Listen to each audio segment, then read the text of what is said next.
Thank you, kind. Yeah. Thank you.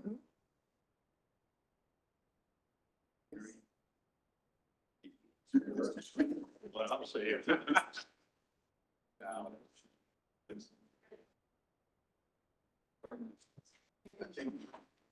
Yeah. It looks like, you know, she does. All right. I'm good. How are you, Commissioner? And you? Yep. How are you doing? Okay. Mine is good.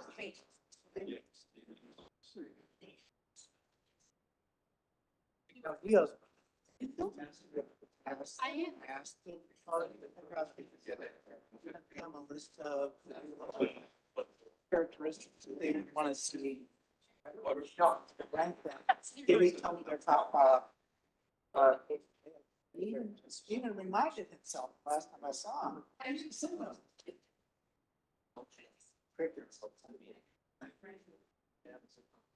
only see two. I think I got. I think she's the only.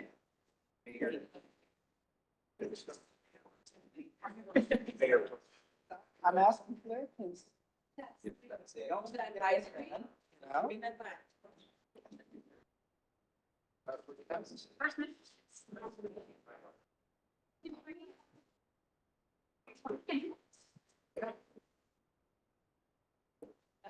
Where?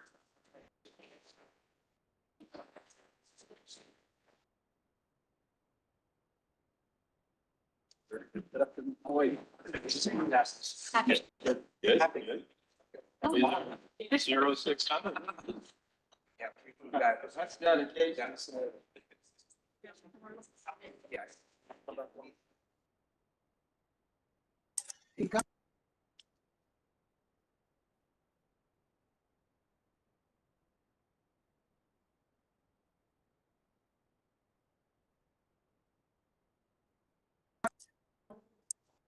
How you doing?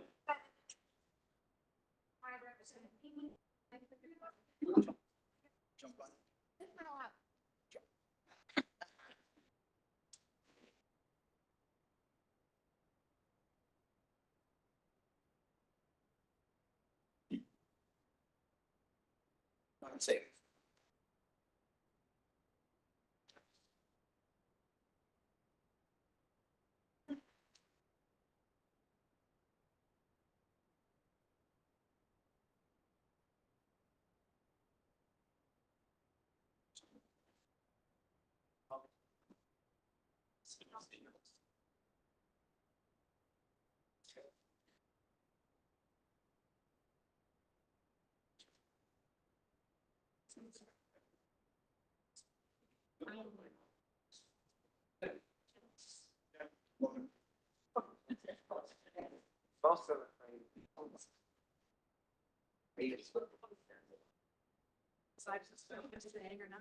Yeah.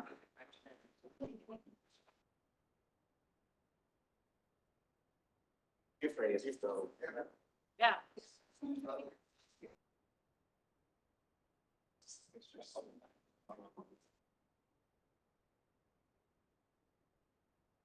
you for asking me.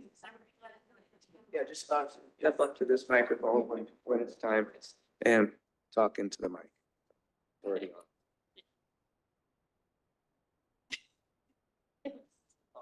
She'll call me out.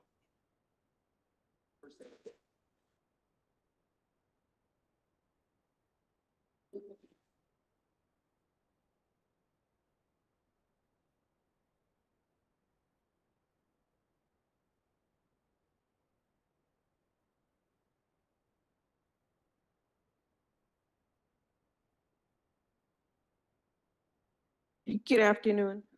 Notice of a public meeting of the City Commission of the City of Brownsville. Pursuant to Chapter 551, Title 5 of the Texas Government Code, the Texas Open Meetings Act, notice is hereby given that the City Commission of the City of Brownsville, Texas, in accordance with Article 5, Section 12 of the Charter of said city, will convene a regular meeting on November 14, 2023, at 5 p.m. in the City Commission chambers located on the second floor of the Brownsville City Hall, Old Federal Building located at 1001 East Elizabeth Street. Members of the public who submitted a public comment form will be permitted to offer public comments as provided by the agenda and as permitted by the presiding officer during the meeting.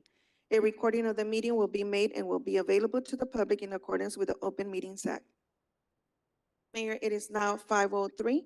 We do have a quorum present. Next item would be invocation.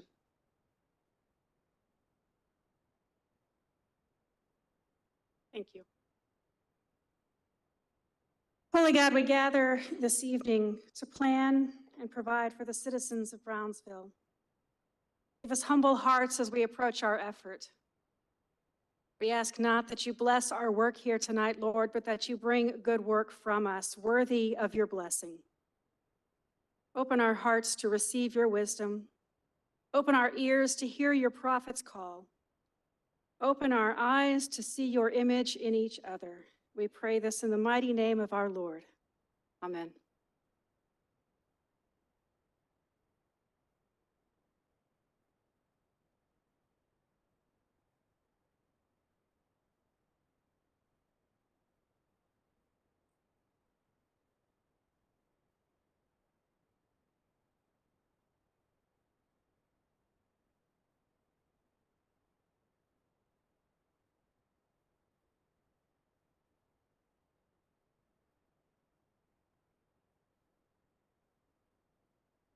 Next item on the agenda, we have proclamations. The first proclamation, we have the tree planting celebration for the Brownsville Independent School District. We have Ms. Micaela.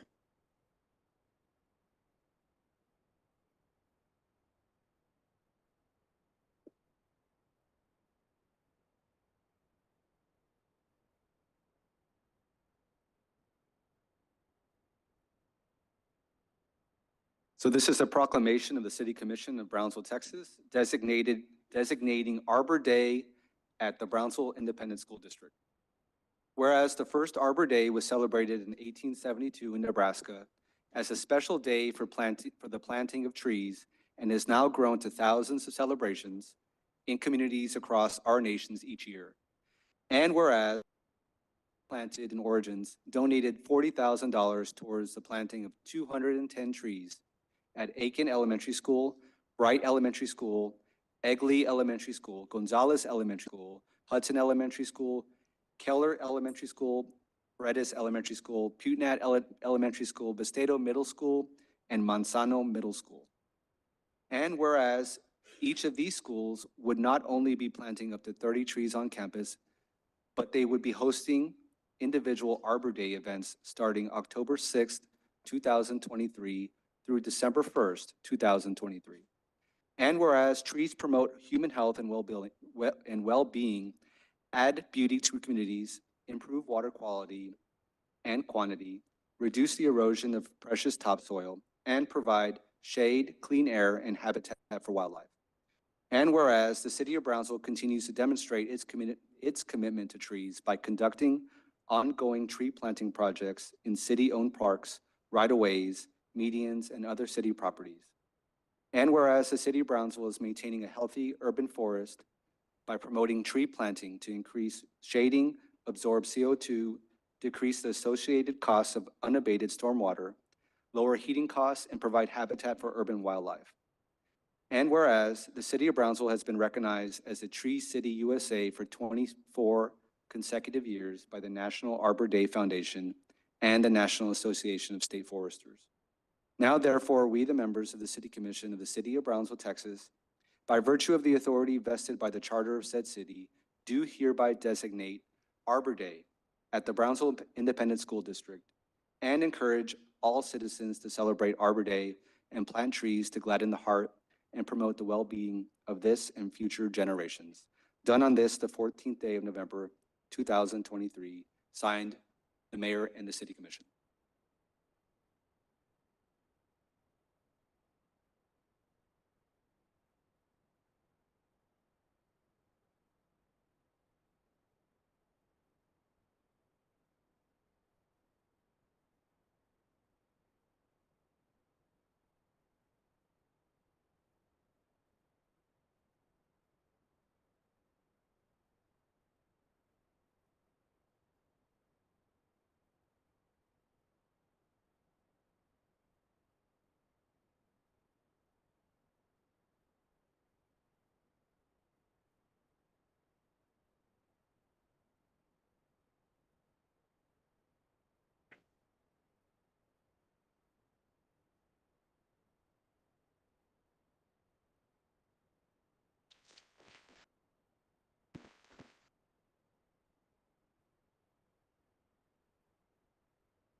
I just wanted to thank you all so much for recognizing the work that BISD has done. We have gone above and beyond to make sure that the environment and the education of our 37,000 students and over a little under 6,000 employees make sure to take care of our beautiful city and everything that it has to offer. And all of that work that has been done in the past 3 years is thanks to Ms. Micaela Escobar, who has made this her passion and has gone above and beyond to find these grants and to make sure that it is embedded into the curriculum and that we continue to have a beautiful city, not just because of the oxygen that we are providing for our students, for the better environment that we're providing for ultimately every single person. And I remember when I was elected, I was trying to find a recycling bin and I couldn't find one. Now, thanks to Ms. Escobar, there's one everywhere. So we make sure that not only are we planting trees, but we're also recycling and making sure that it is part of our everyday habits. So thank you so much. And we hope to partner together in the future for continuing to improve our environment.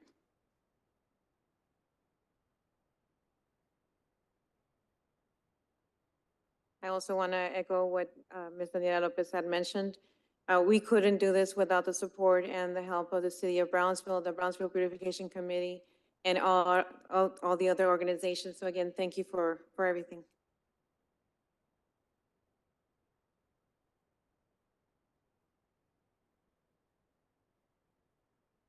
Our next proclamation is recognizing the University of Texas, Rio Grande Valley.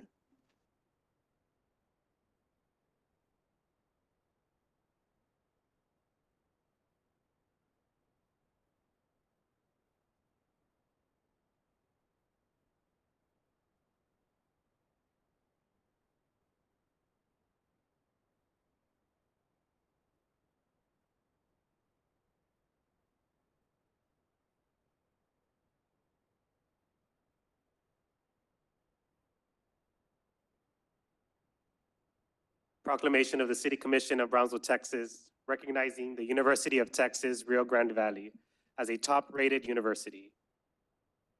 Whereas the University of Texas, Rio Grande Valley opened its doors to its inaugural class of students August 31st, 2015, as the first major public university in Texas to be established in the 21st century, welcoming an overall student population of approximately 30,000 students, making it the second largest Hispanic serving institution in the nation.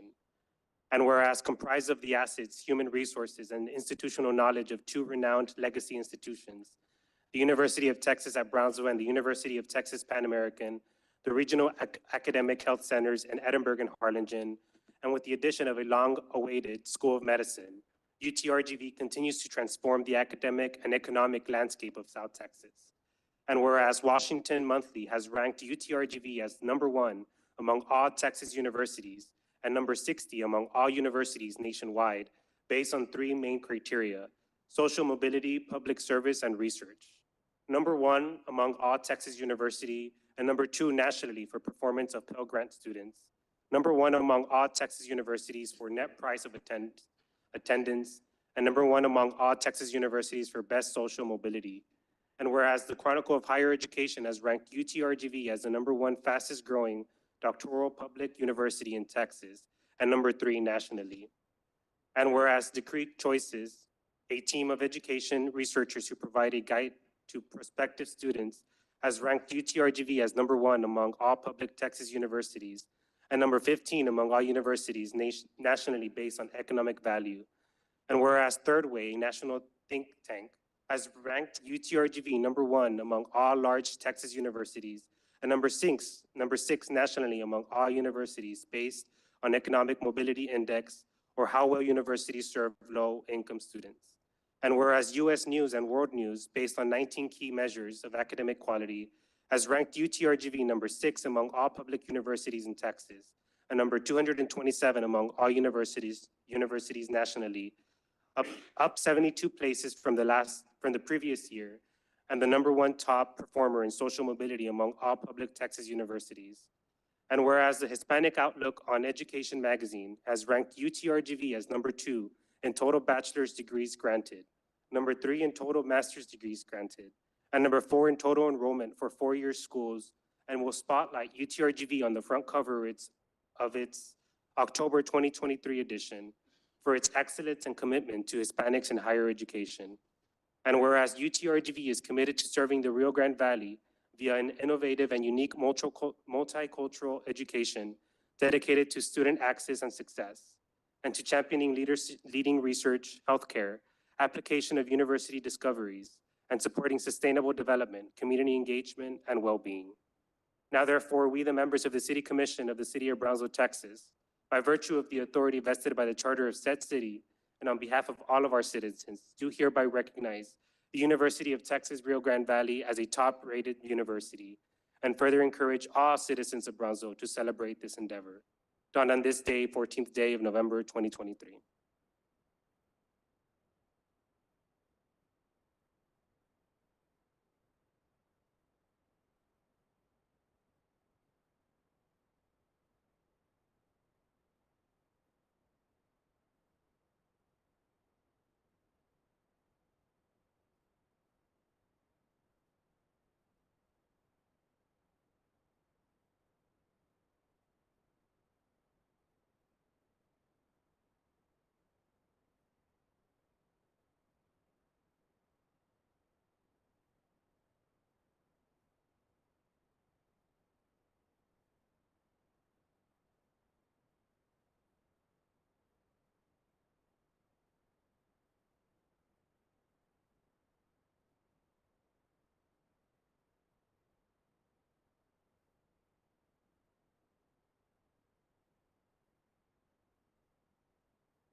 Thank you so much. We're deeply honored by your recognition of us.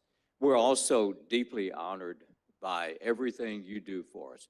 The City of Brownsville has been a terrific partner. I look across the street and see the most recent example of this. Think about that when the Majestic is renovated, right? When we're doing performances right there. We're very excited about our future here. You know, the thing about the rankings that I like best, all of them focus on social mobility. Think about that. That has to do with the impact of higher education on individual students' life chances. Think about social mobility. Many of you are examples. In fact, we have several graduates on this council. You're examples of that. And so when we're ranked very highly for those things, we realize that we've done our job, but we didn't do it by ourselves. We did it in partnership with you. And so the ranking of our institution is our ranking, but it's also our ranking.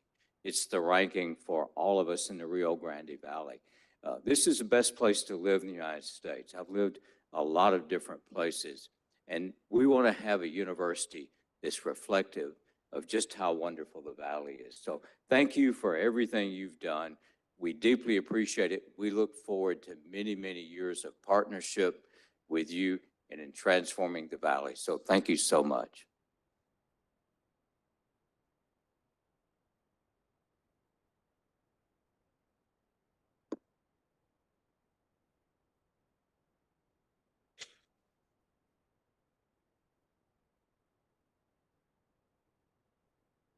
Next item, we have public comment period. As a friendly reminder, public input during meetings, conduct, conversations between or among audience members should be conducted outside the meeting room. Attendants should refrain from conversations while commission is in session. B, cell phones, attendees must refrain from the operation and use of cellular telephones, pagers, etc., or any mechanical devices that may disrupt city commission proceedings. C, placards, banners, or signs are not permitted in the commission chambers or in any other room in which the city commission conducts a meeting.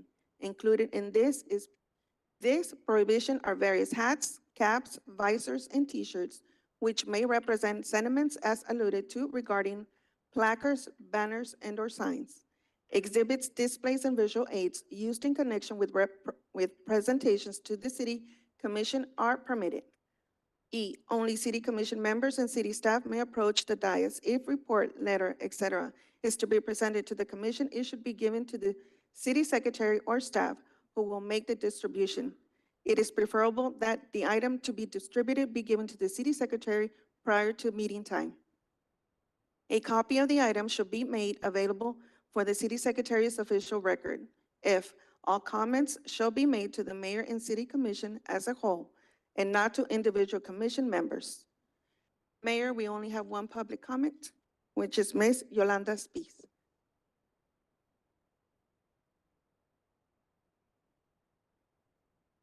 You have 3 minutes, Ms. Spies. Thank you. I'm a Brownsville resident. I'm here asking for your help, and you all are the ones who can provide it. See, everyone has a boss. You are the bosses of the Brownsville Police Department. Technically, I am your boss, as is every Brownsville resident.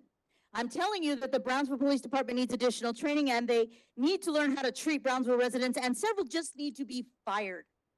I've been coming here since April to tell you that the Brownsville police are breaking the law because many either don't know the law or they're biased in how they're enforcing the law for their girlfriends, their buddies, or their booty calls.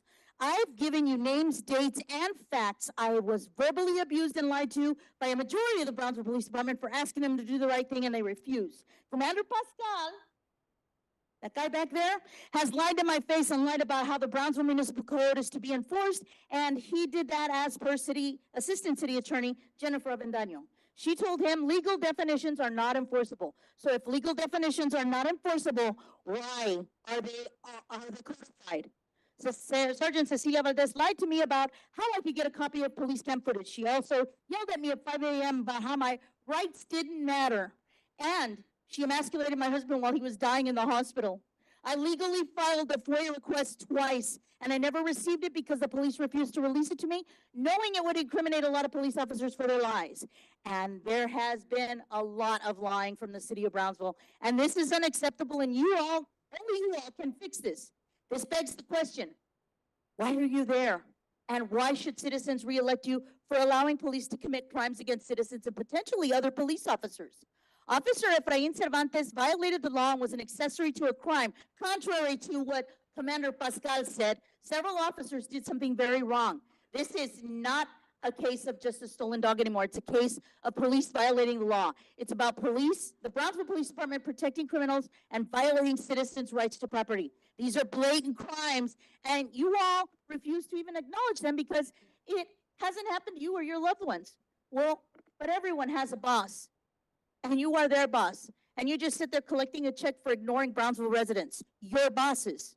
If you want me to go away and stop talking about it, then fix it. Talk to me. This is being recorded.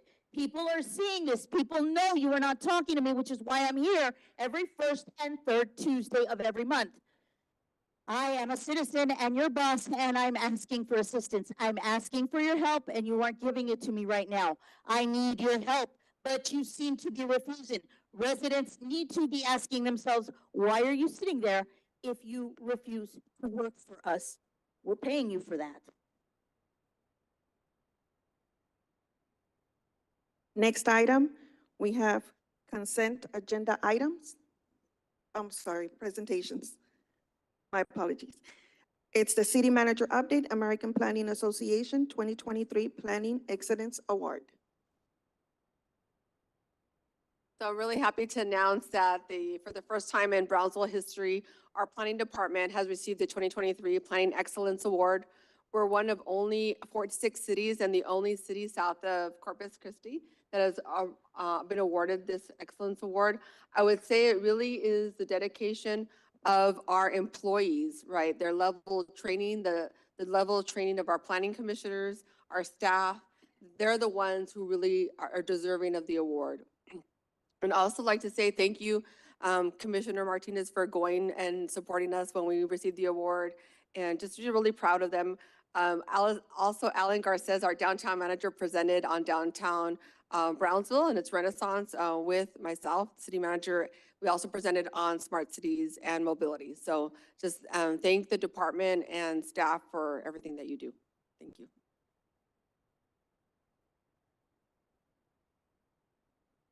Next item, consent agenda items. I'll move to approve. All right, we have a motion to approve and a second. Any further discussion? If not, all those in favor, please say aye. Aye. All those opposed say nay. Ayes have it, motion carries.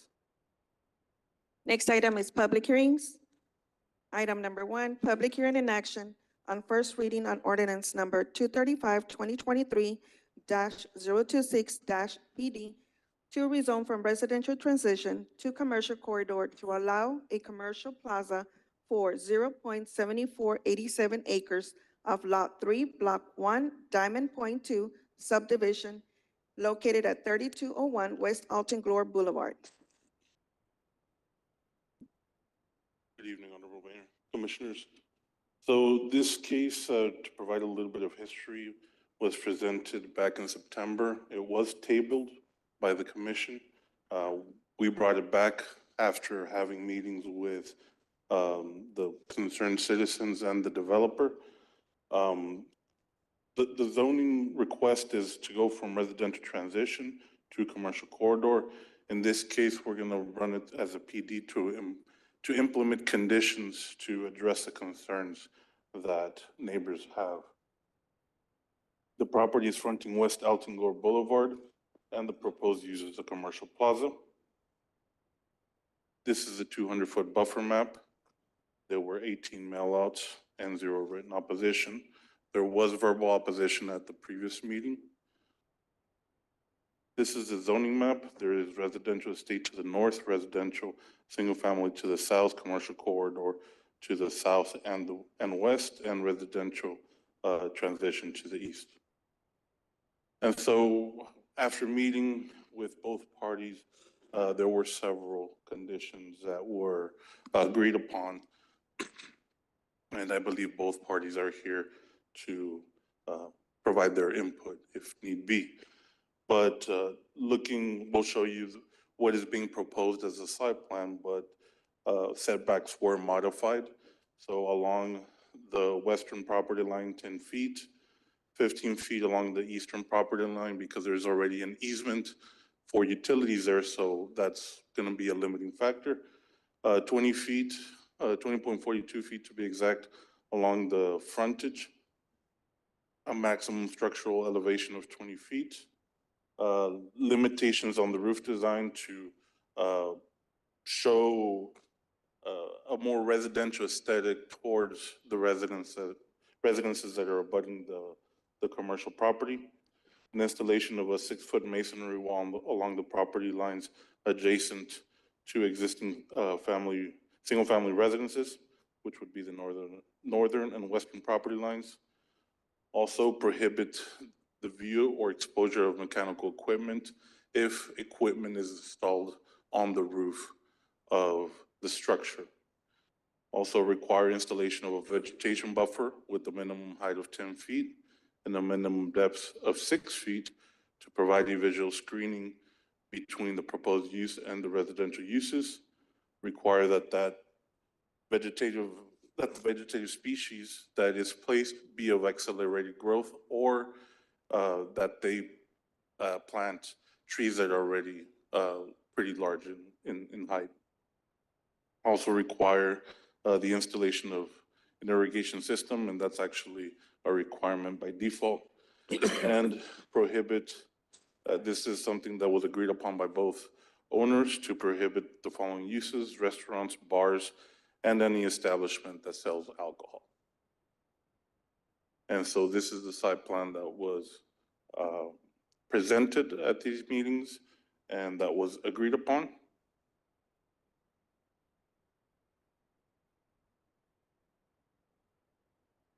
And this is the roof design that was submitted to address the concerns of having that residential view exposed to the single-family residences that abut the proposed use. And so, any questions? Martin, just one, since it's an agenda item later on, and I see from the restrictions that it seems like both parties have agreed to restaurants, bars, and any establishment that sells alcohol. Would the department have any objection to including also any after-hours establishments that allow BYOB? Well, as a commission, you have the authority to impose that. Of course. We would just follow the direction. Very good. Because I think that's in keeping with the spirit of what it seems like the surrounding residents and what the property owner wants. Sure. Any other questions? All right. All right, this is a public hearing. If there's anyone here that wishes to address the commission, please step forward.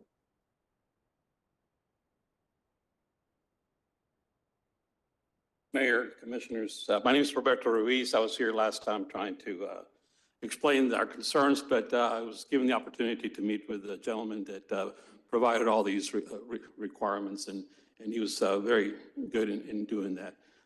You know, just to show that the site itself is still, in my opinion, somewhat small for the intent use, but we negotiated down the 40-foot setbacks that obviously they're quite large, down to 15 and 20 and 10.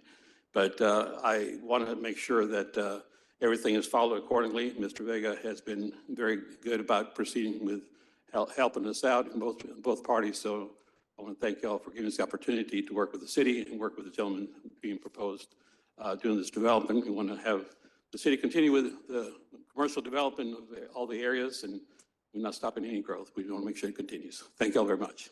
Thank you. Thank you. Martinez. There's one more behind you. Someone coming. Come forward, sir. Good evening, respected mayor and respected members of the commission and city staff, ladies and gentlemen. I thank you very much for giving us this opportunity. And as Mr. Ruiz said, that we met with the city, Mr. Vega and Mr. Garrido. They were very good. They listened, and we have come up with a plan and which has been presented before you. And hopefully you will be in agreement with that, the proposed plan. So thank you again for considering it. Thank you all. And thank you so much to both parties for compromising and agreeing on something, as well as taking the time to be here and communicate with us. We as commissioners will not know how everyone feels unless they're here and talking about it. And communication is key. So thank you so much. I'll move to close the public hearing. All right, second. We have a motion and a second to close public hearing. Any further discussion? We will need to remove it from table. This item was tabled. on I'll October move to drop from the 17th. table. Second. All right, we have a motion and a second. Any further discussion? If not, all those in favor, please say aye. Aye. Aye. All those opposed say nay. Ayes have it, motion carries. I'll move to close the public hearing. Second. All right, we have a motion and a second to close public hearing. Any further discussion? If not, all those in favor, please say aye. Aye. All those opposed say nay. Ayes have it, motion carries. And I'll move to approve with the added prohibition of also BYOB alcohol establishments. Second. All right, we have a motion and a second. Any further discussion? I do have a question. Are you, on that, are you just, I mean, future use? Are you talking about just after hours BYOB Well, or? this already includes restaurants, bars, and any establishment that sells alcohol, but since those are sales, it would exclude BYOB. Yeah, but would it, let's say they have a event center. I don't even know if it's large enough. Is that excluded or is that something that they really care about? I would say, based on what I see here, it seems like that's in keeping with the spirit of what the residents and the property owner agreed to. I see where you're coming from.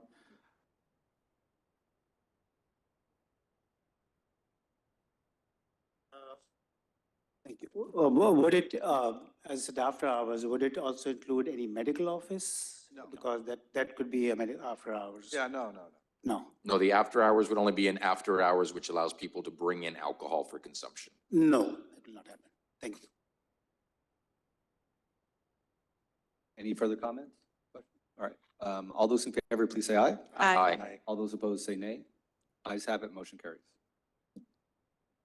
Public hearing number 2, public hearing in action on first reading on ordinance number 2023-1732 to annex into the city of Brownsville boundary limits a property described as being a 9.61 acre tract composed of an 8.7 acre tract of land in Reserve A, Medrano subdivision, and a 0.978 acre tract of land out of a 1.84 acre tract located on North Vermillion Road.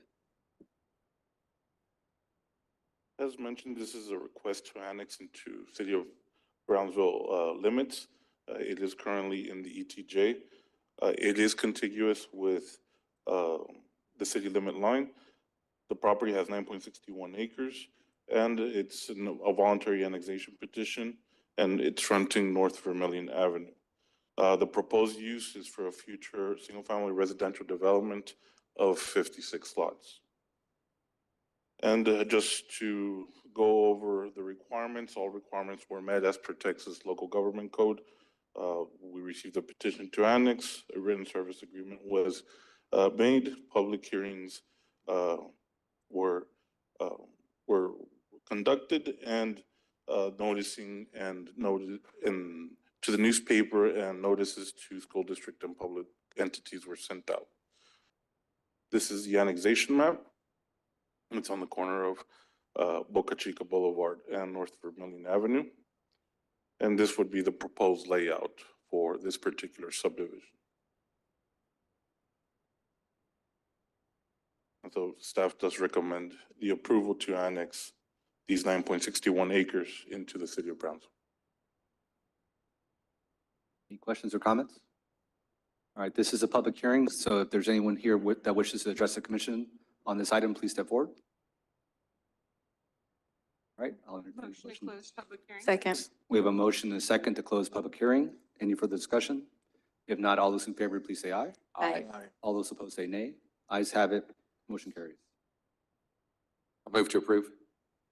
All right, we have a motion to approve. Do we have a second? We have a second. Any further discussion? If not, all those in favor, please say aye. Aye. All those opposed say nay. Ayes have it, motion carries. Item number 3, public hearing and action on first reading on ordinance number 235-2023-033 to rezone from agriculture to residential suburban and residential transition to allow a duplex and multifamily development for a 40.00 acre tract of land being Lot 8, Block 411, El Jardines re-subdivision located on North Indiana Avenue. So the current zoning for this property is agriculture. The applicant is requesting to rezone to residential suburban to be able to have duplex lots, and residential transition to have 4 multifamily lots. The property is fronting Indiana Avenue. And to provide additional information, this property was brought to City Commission about 6 months ago for annexation, and the same information was presented to let you know that it was going to be for duplex lots and multifamily use. This is the 200-foot buffer map. There were 34 mailouts and 0 written opposition.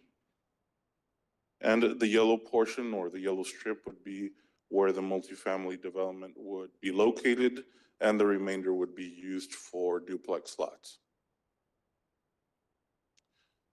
This is a zoning map. All surrounding the property is the extraterritorial jurisdiction, and to the northeast corner is high industrial zoning. And so P&Z did recommend the approval to rezone from agriculture to residential suburban and residential transition. Questions? Questions? All right, this is a public hearing, so if there's anyone here that wishes to address the commission on this item, please step forward. All right, Move to close public hearing, Mayor. we have a motion to close public hearing. We have a second. Any further discussion? If not, all those in favor, please say aye. Aye. Aye. All those opposed say nay. Ayes have it, motion carries. Move to approve. Second. We have a motion and a second to approve. Any further discussion?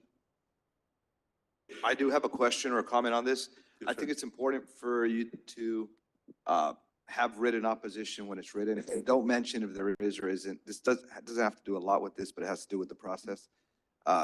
Written opposition is what we take. We don't take verbal, and if they're outside the 200, I believe you shouldn't be considering it. Is that right? Well, in this situation, from previous instruction, we do let you know if we have opposition. Even if it's outside the two even hundred? if it's outside of the 200 foot. So why make the 200 buffer? The requirement. It's a requirement by statute. We have to send out notifications to all properties within 200 feet. So are you just, I mean, but if you're gonna take one from somebody who's a mile away, And because just, that happened on the other one we were at, right? It was about 1,200, 1,600 yards away. The other right, home. but just to clarify, we don't take into consideration the calculation. We let you know what the residents said, Okay. but their vote against is not calculated against the actual case because they don't fall within the 200-foot buffer.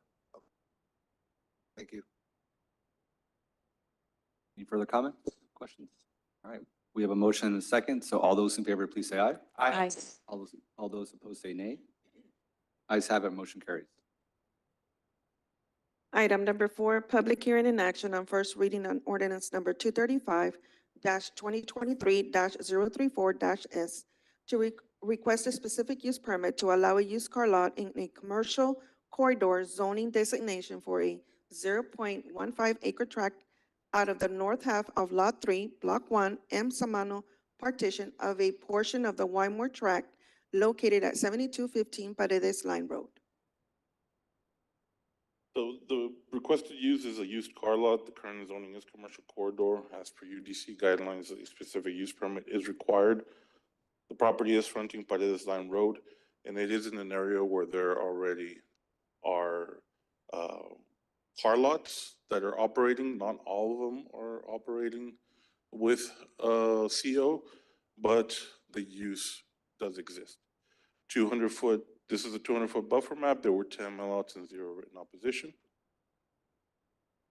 This is a zoning map, and as you can see, what predominates is commercial corridor. There's regional center to the north, light industrial and high industrial to the east. P&Z recommended approval to grant a specific use permit to allow the used car lot in this zoning commercial corridor. So just to confirm, this is the current use right now that you're just asking for to come into compliance? Right. So I believe that their license with the state expired, so they just want to be in compliance to continue their use. All right, this is a public hearing, so if there's anyone here that wishes to address the commission on this item, please step forward. Move to close the public hearing. Second. All right, we have a motion and a second to close public hearing. Any further discussion? If not, all those in favor, please say aye. Aye. All those opposed say nay. Ayes have it, motion carries. Move to approve. Second. We have a motion and a second to approve. Any further discussion? If not, all those in favor, please say aye. Aye. All those opposed say nay. Ayes have it, motion carries. Item number 5, public hearing and action on first reading on ordinance number 235-2023-036 to rezone from residential estate to residential transition to allow a multifamily development for the north 5.0 acres of land out of the south 15.0 acres of block 143 El Jardín subdivision. Shares 19 and 27 located on North Central Avenue, Brownsville, Texas. So this request is to upzone from residential estate to residential transition to allow a multifamily development. The property is fronting North Central Avenue. This is a 200-foot buffer map, and there were 10 mailouts and 0 written opposition.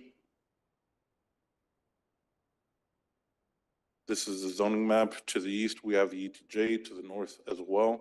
We also have residential estate to the north, residential single family to the to the west and south, as well as residential transition to the south. And P&Z did recommend approval to rezone from residential estate to residential transition. Any questions or comments? All right, this is a public hearing. If there's anyone here that wishes to address the commission on this item, please step forward. I'll entertain a motion to close public hearing. So moved. Second. We have a motion and a second. Any further discussion? If not, all those in favor, please say aye. Aye. All those opposed say nay. Ayes have it, motion carries. Move to approve. Second. We have a motion and a second to approve. Any further discussion? Not all those in favor, please say aye. Aye. All those opposed say nay. Ayes have it, motion carries. Item number 6, public hearing and action on first reading on ordinance number 2023-1733, an ordinance of the City Commission of the City of Brownsville amending Chapter 22 to add Article 14, establishments not licensed by the Texas Alcoholic Beverage Commission, TABC, amending the city's master fee schedule to adopt annual permit and inspection fees and other related matters. Mayor, City Commission, this is a public hearing on the first reading of ordinance 2023-1733, which establishes regulations for commercial establishments that are not licensed by the Texas Alcoholic Beverage Commission, but allow patrons to bring their own alcoholic beverages for consumption. As we discussed in our presentation on October 3rd, our goal was to draft an ordinance addressing bring your own alcohol, BYOB establishments, and bring them into the fold of the businesses that adhere to the regulations of the Texas Alcoholic Beverage Commission. Legal, police, and planning departments worked on this ordinance. We believe this ordinance to be straightforward, and our intent is making this transition with the establishments as less restrictive as possible. The planning department will be designated for applications of permits. The police department will cover the inspections of the businesses and work with them in drafting their security plans. The ordinance establishes that a BOYB business is a public place. That was the loophole that allowed consumption of alcohol after 2:15 a.m. Since these businesses were not considered a public place, a key provision in this ordinance would limit the hours of operation of the businesses to 2:15 a.m. We had a town hall on October 13th with the business owners, and the event was well attended. The elephant in the room was definitely the 2:15 a.m. closure, and there was a lengthy discussion on the issue. One of the after-hours owners was in favor of the 2:15 closing, and the other two owners had concerns. Even with the 2:15 a.m. restriction, BOYB establishments are a solid business model when compared to standard bars that sell alcohol. They have very little overhead, making a good profit from the cover charge and the sale of setups and food. It's a good business model that can, under normal hours, equally compete with businesses that sell alcohol. Other provisions includes that a manager's on duty. Minimum age for admittance is set at 18 years of age. The businesses must submit an approved security plan. Again, police will help them create a good plan. Other provisions include minimum security requirements, which include metal detection on all persons entering the establishment. Parking areas shall be well lit. 1 security officer per 100 patrons, and proper signage inside and outside the businesses. This is the public hearing. Right. Is there any questions, or are there any questions or comments? I think I'll wait to hear if there's any public comment before I can comment. Sure. This is a public hearing, so if there's anyone here that wishes to address the commission on this item, please step forward. All right, then I'll jump in. I've got a couple of things on this, and some of these may just be questions, not necessarily because somebody may still want to get up. One of the sections that I saw in the proposed language, or let me ask this question first. Is the intent of this to shut down after-hours places? It's to bring them to 2:15 a.m. closure. So it would not allow any after-hours places anymore? Correct. There'll be BYOB establishments. I'm sorry? There would be just a BYOB establishment, but they have, BYOB, but only until 2:15? correct. Okay. And that wasn't my understanding of where we were headed with this originally. So that's the first thing that catches me off guard. The second thing is, I see a reference in 22-664 to criminal background checks. And it says if someone is convicted of a criminal offense under 22-265C2A through G. But I don't know what this is in reference to, because when I look at Unicode, I don't see that section in our ordinance. So is that referring to our ordinance? Is that referring to something in state law? because that was confusing when I read through this. Sorry, what section was that again? Under 22-664, criminal background check section. I think you're not allowed to own a bar or establishment that sells alcohol if you're a previous. No, I understand that, but this is referencing a specific section. It's referencing convicted under 22-265. And I want to know where is 22-265, because I cannot find that in our ordinance in Muni Code. So is it reference to our ordinance or if it's reference to something else? So it's, if I'm looking at what I have before me, it's right after that provision, it's permit approval. And then it goes over to C2, and then it lists A through G, if I'm understanding your question correctly. Say that one more time, Counselor. I'm sorry. Yeah, so we're referring to 22-265C2A through G. Right below that provision is section 22-665 entitled permit approval. And it is A, B, C, 2, and then below C2, you have A through G. Okay, then. So we would be codifying that particular section. The numbers don't align then. The reference is 265, not 665. That's where I was confused. Gotcha. Okay. Yeah. That's why I was looking for some other section out there I couldn't find. That's good.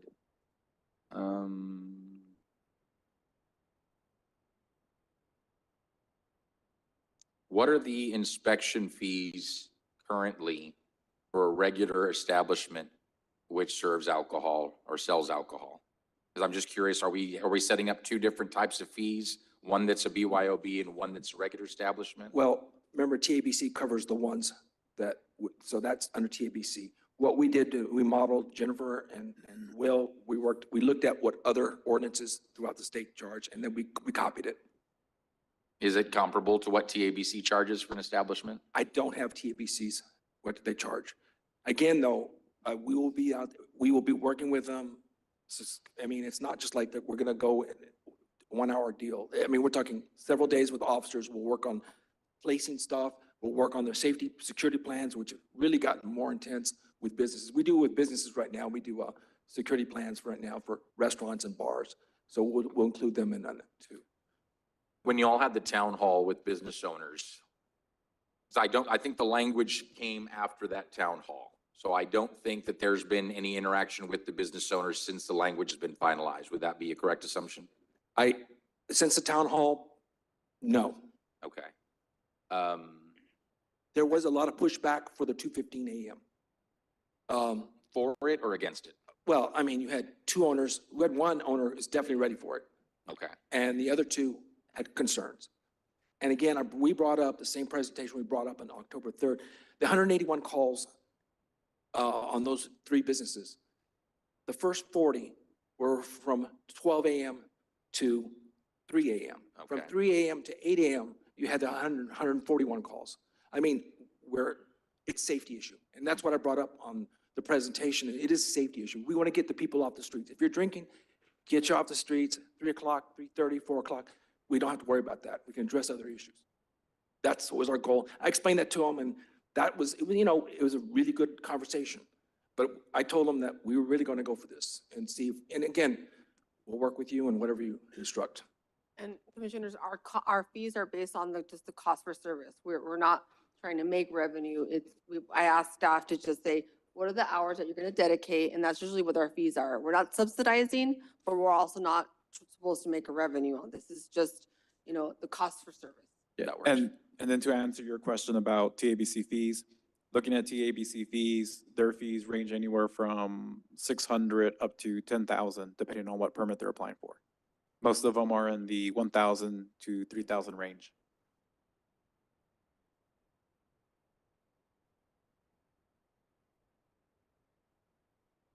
Yeah, I think so. I just had one question. Were there any items or issues that you as a police department really wanted for public safety, but were not able to gain consensus on? No. In fact, we actually pulled back. We saw Houston's and Austin's, and they had a lot of other restrictions, and we don't want to make it so over restrictive. Houston's a different place. They got 61 of these. So you feel like there are no big gaps out there? No, at this and like I said, if there was, I don't think so. I think we covered it. We don't want to be so restrictive. We're going to work with them. It's not like an adversarial relationship at all. We want them to work. And honestly, that business model will work. And we'll get the culture to where they're not going out at 12 and staying out till 5. Everybody goes out like they would to a normal bar. It's just a mindset. Thank you. So in those other cities that have something similar to this, they stop at 2:15 as well? Yeah, and glad you brought that. City of Houston, from November, they have 61 of them. And from November of 2022 to April 2023, those 61, they had 9 homicides, 32 robberies, and 103 aggravated assaults. We're not going there. Obviously, we're not there. But we want to make sure we have a handle on this, especially if we open some more. And if they're a good business model, but we just want to have a good handle on it and not have any issues. And to answer your question again, or add to the question, not that it matters, but the city of Mission did adopt a similar ordinance, BYOB. They have 215 and their fees are comparable to what our fees are. Thank you. I just wanted, oh, go ahead. No, I just have a question on, obviously, I mean, the ones you're talking about are the registered businesses, but I think there's probably places in town that are not registered. We And- found after this and had people talk to me about it, we got 2 downtown, but they're kind of like real clandestine. We're going to be dealing with those, but in a different way. And we'll get those taken care of. And we found just like maybe 3 more, but they're like real smaller areas. They close the, and they're right around here. So I think that's something we have to be aware of and always cognizant that when we put these rules in place, it's going to incentivize people to do things the wrong way and not, and try to fly under the radar, right? And I think that's, just got to be aware of that. I still think it's a good business model. I mean, really, no overhead. Yeah. You don't have to worry about buying alcohol. And honestly, that's a good business model. Charge a hefty cover and real expensive setups, and you can make a good profit. I just wanted to thank you all for working with the business owners. And I'm all for small business development. And I think it's important for the city of Brownsville to have places where people feel that they can make money. And also, it's also important to know that they live in a city that they can work with their police department to ensure the safety.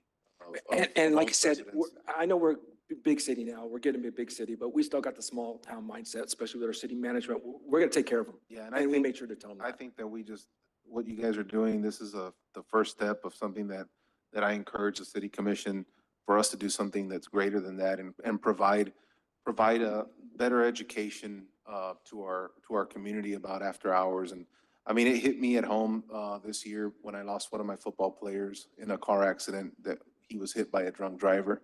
And so when you kind of look at consumption of alcohol and the hours of excessive consumption of alcohol, I mean, the law exists for a reason, hopefully. But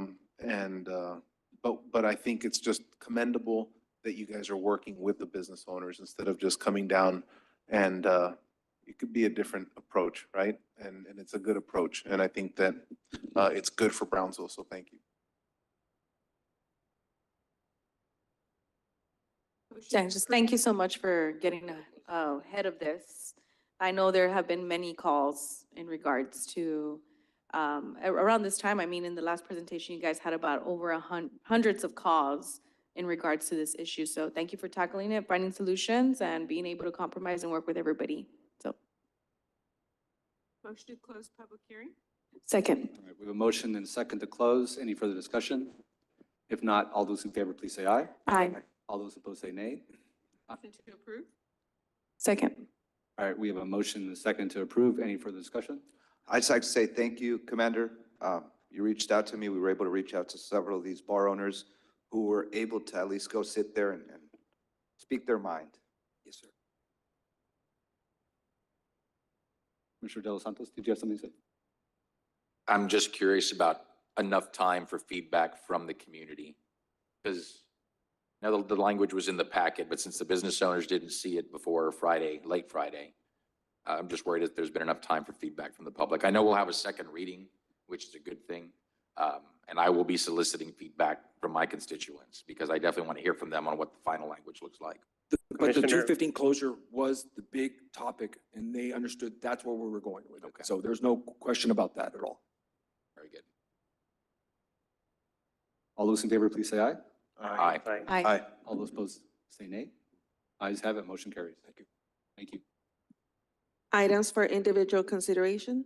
Item number one, consideration and action on resolution number 2023-128, authorizing the sale of certain real property pursuant to Project Replace, authorizing signatories and dealing with related matters. Before we get into this item, I do have a conflict here, so I'm going to step out. Yes, sir. Mayor Pro Tem Pedro Cardenas will be leading the meeting as mayor steps out for the record. And we have Eleazar, are you on the line? Yes, I'm Rodriguez here. from the Greater Brownsville Sons Corporation, if you'd like to give your presentation.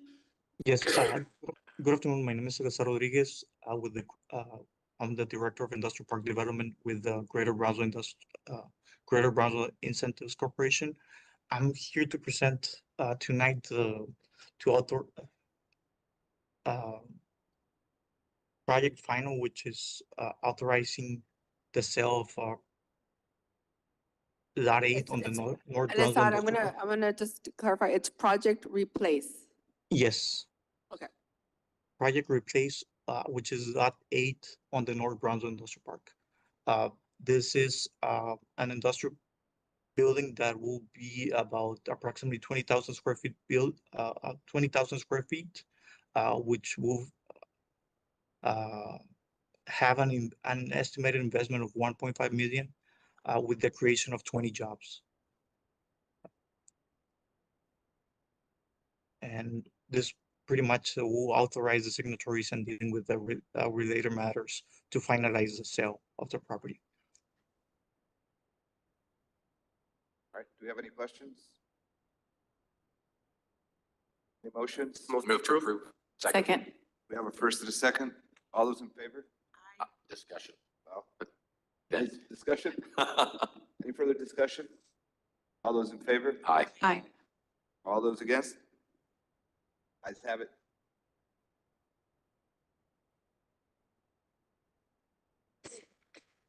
Thank you. Thank you, Lasa. Thank you, Lisa. Thank you.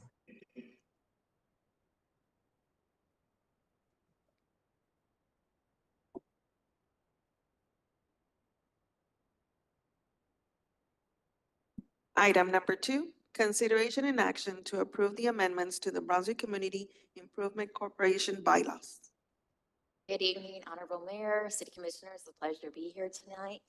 I'm here on behalf of the BCIC Board of Directors to present the proposed amendments to our BCIC bylaws. The first amendment is for Section 101, the principal office. We are changing the address just to reflect BCIC's new office location. For the second amendment is for Section 302 for the number, tenure, and qualifications. This is presented right now is what we currently have in our bylaws, and this is our proposed changes to the amendments. Basically, what we're proposing is to have increased the term limits from 2 terms of 2 years to 4 terms of 2 years, to define what counts as a term when the director is appointed to fill a predecessor's expired term. Basically, what we're trying to do is, these changes are to make the section more efficient and prevent the premature unnecessary loss of talented, productive board members, and to align with other city boards. Y'all have any questions on that one? No. And then the third one is Section 1201. This is just to change the acceptable notification to the board, which we want to include by email when we have proposed amendments to the changes to the board. That is all that we have for today. So we ask that if approved, that the approval will be effective when you do the approval date.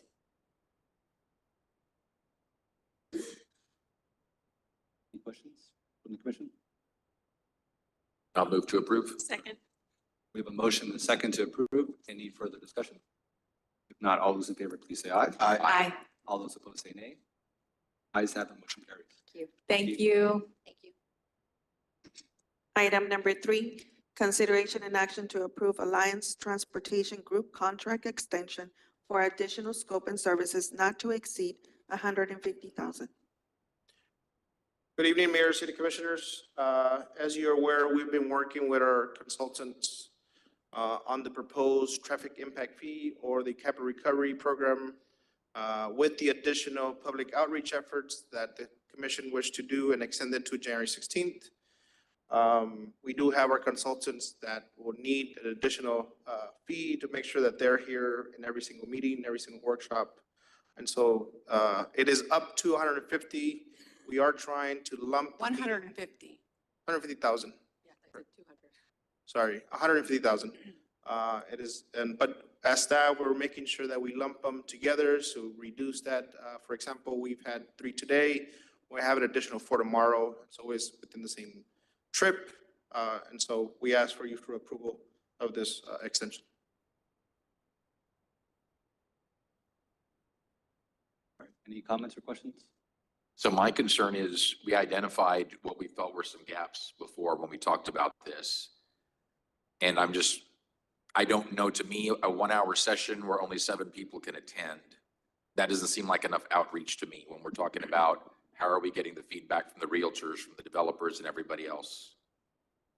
So the strategy was to have focus groups in addition to a public meeting, a large meeting. So tomorrow, there will be a public meeting at the event center, probably run more than 6 to 7. It is really, we have certain developers that want one-on-one with their, smaller project to give them that, that time and space to really talk about the project. In addition, we wanted to have just an open meeting. And so people have been signing up for the smaller meetings and also in the public meeting, they don't have to sign up. They just show up. And also we've sent out a survey to see what are your questions. In addition to that, we'll be adding January meetings in January. I think that's the next slide. So there'll be more work sessions as we go in December. And also January, we'll come back with a report to see what we've heard. So I think this is really agile, right?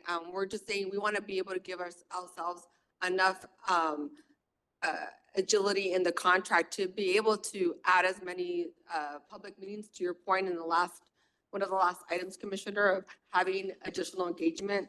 So this is not set in stone. This is something that we've already, with the consultant and with staff, programmed. However, we need more. The contract allows us for that agility to add more meetings.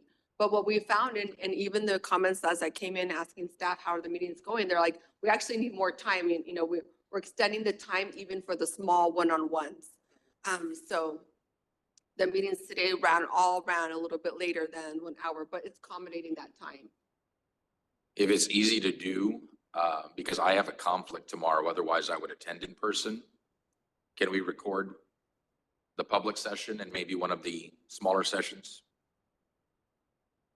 I think that the larger session would be easy to record. I would ask if it's a smaller session, it's a personal project, maybe that person, I think we should ask them if they feel comfortable recording. That works. The large one works. I just want to be able to go back and look at it since I can't be there. Yeah, I think the larger one is good, Commissioner. We'd be happy to do that. So make sure that we'll set that up with communications and marketing. Thank you.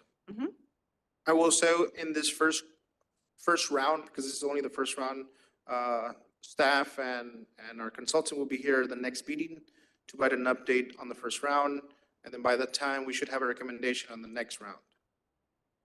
Joel, where can we find graphics for this or promo? Do you have it on social media? Say that again, I'm sorry, Commissioner? Graphics or promo for this, like to invite the public? Yes, so it was emailed out from the last meeting. We took folks' information from the meeting that happened here. We emailed those individuals from the planning and zoning, Acela. We took those names, everybody that has a registered account, that was emailed out as well. Both in the MMTB Metro Facebook and in the city Facebook was blasted out. So we can share with those that did. Correct, yes. Yes, sir. And we also sent it to the Chamber of Commerce because we did give a public meeting. We went to present on Big Takes Fiber and roads. We also shared that so they can do the blast to their own association in addition to the Rotary. so did the different rotaries. So hopefully they'll engage. And even one-on-one with developers that maybe, the gap, right? So reaffirming that in addition to the people that were here in the last meeting, we took their name down. And so we were able to send them reminders even this week on Monday and over the weekend. Thank you. And just to confirm, Commissioner De Los Santos' question about the Board of Realtors, were they contacted specifically, the organization? I forwarded them the invite to attend, and in hopes that they would also extend out to their membership. All But right. we can always reaffirm again. I think it's a good idea. Thank We'll you. do that right now, sir.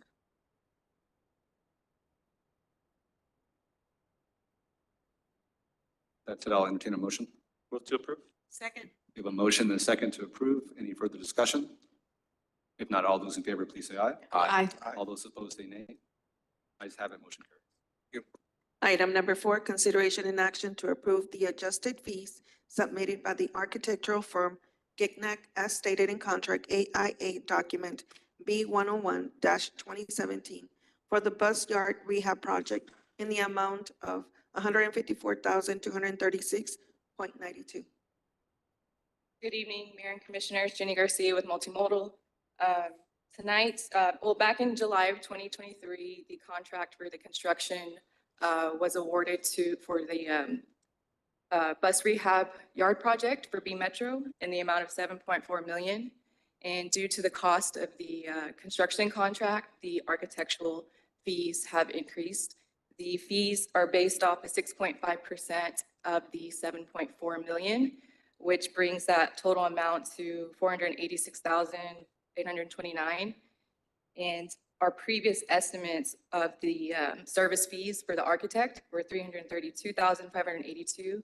So that brought us to an adjustment of the service fees for the architect at $154,263. The 6.5 increase is based off of the architect's original contract, that anything over $3 million will have that 6.5% increase. So staff is seeking approval of the adjusted fees of the $154,236.92. Any questions? Any questions or comments? I'll move to approve. Second. We have a motion and a second to approve. Any further discussion? If not, all those in favor, please say aye. Aye. Aye. All those opposed, say nay. Ayes have it, motion carries. Next item, board appointments.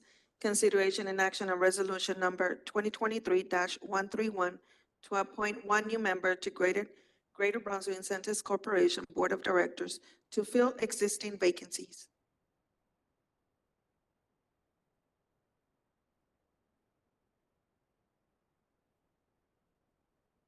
Okay. I'll present this one.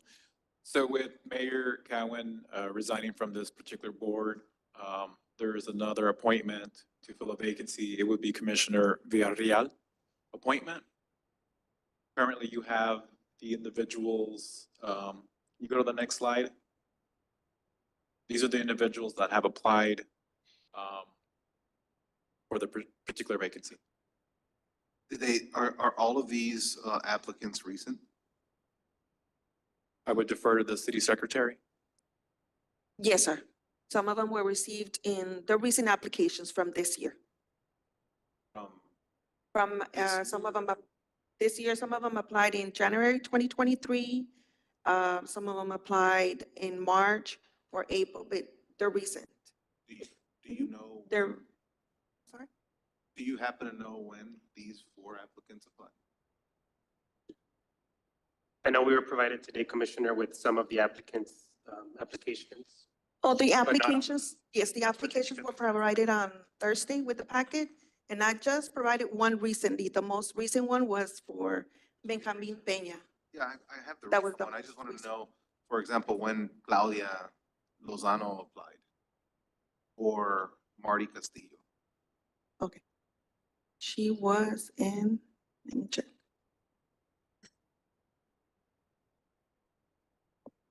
Just curious. And council, while they're looking for that, I've got a couple of questions on this item because I'm slightly concerned that we're framing this as a vacancy created by a resignation. My understanding was this is the adopted transition plan that the commission approved. It's not that the mayor's resigning. It's that this is part of the transition plan, and my understanding had always been that everything else was suspended until the full transition plan was rolled out. But the way the transition plan was adopted, the spirit of that was as each member rolled off of that board, they would name their successor. Now, I see what staff is trying to do in saying that, well, Mayor Trey Mendez appointed someone, so the mayor wouldn't get this pick, but I don't think that's in keeping with the spirit of the transition plan that was adopted by the commission. To answer your question, we have to harmonize what the spirit of the current policy is for boards. And that is that each individual will have a place on each board and commission. And so I realize that the resolution does call for an individual as they roll off, they will appoint their individual to it.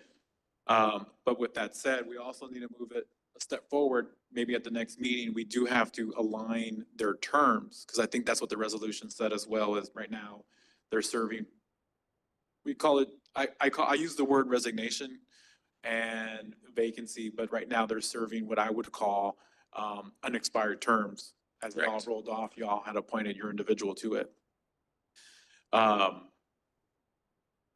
So the next action will be to have them come back with a resolution so that we can have staggered terms. And they'll have their full terms, right? The full 4-year terms. But to answer your question, in harmonizing the two, this was done so that each district now has an appointment to that particular board. Now, and I get what you guys are trying to do, but one, that's policy. It's still not ordinance. And two, I don't think it's in keeping with the spirit of the plan. And I'm good either way, because right now, neither of these gentlemen has a pick on that board.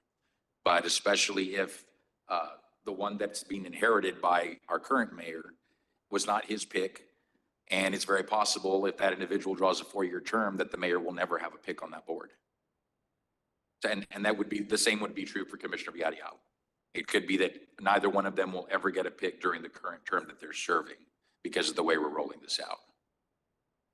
So I just want to make sure they're in agreement that you're okay with Commissioner Villarreal having this pick. Yeah, I clarified all this with Will prior to the meeting, making sure that that was the understanding. I think that, that's a good, I'm okay with that logic, right? I mean, I was appointed as chair as the at-large A commissioner, and I think, that position should stay with at-large A in this case. Very good.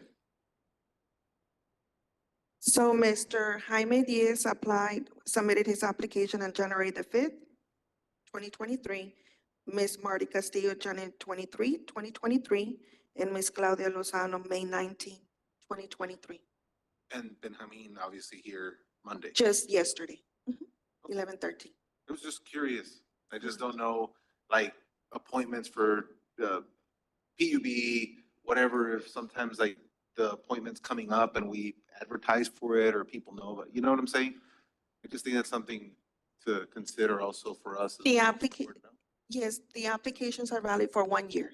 We can move. And yeah, I understand where you're coming from, Commissioner, and definitely we want to publicize that. But I know, like I've told several constituents, don't wait until it's coming open. If you're interested, apply now. Yeah. And it may be that your application's 9 months old when we get to it, but don't wait for it, apply now.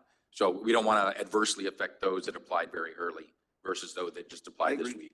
I agree. I also, for me, I'm learning also, like, I think it would have been good for me to know that there were already previous applicants, right?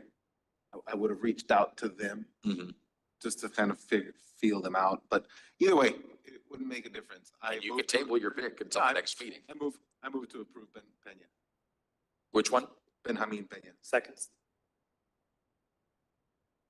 All right, we have a motion and a second. Any further discussion? If not, all those in favor, please say aye. Aye. Aye. All those opposed say nay. Ayes have it, motion carries. Mayor, it is now 6:18. Would you like to make a motion to go into executive? Sure, I'll entertain a motion to approve or to enter executive session. So moved. All right, we have a motion and a second. Any further discussion?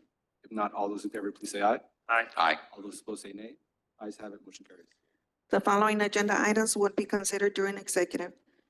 Item number 1, closed session pursuant to Texas Government Code, Section 551.071, consultation with attorney related to solid waste services. Item number 2, closed session pursuant to Texas Government Code, Section 551.071, consultation with attorney related to bank depository services.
Yeah.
Well, yeah, you don't want to, but anyway,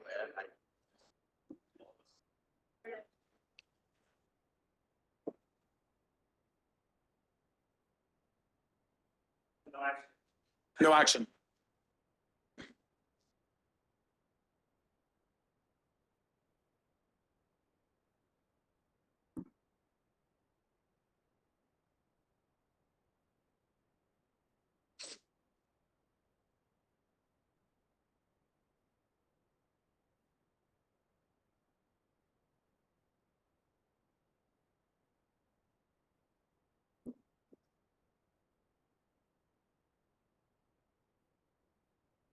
Yeah.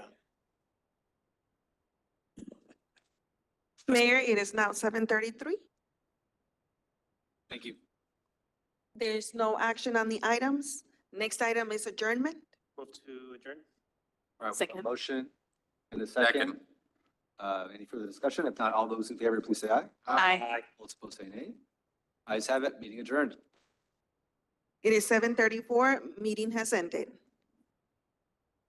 Nicholson.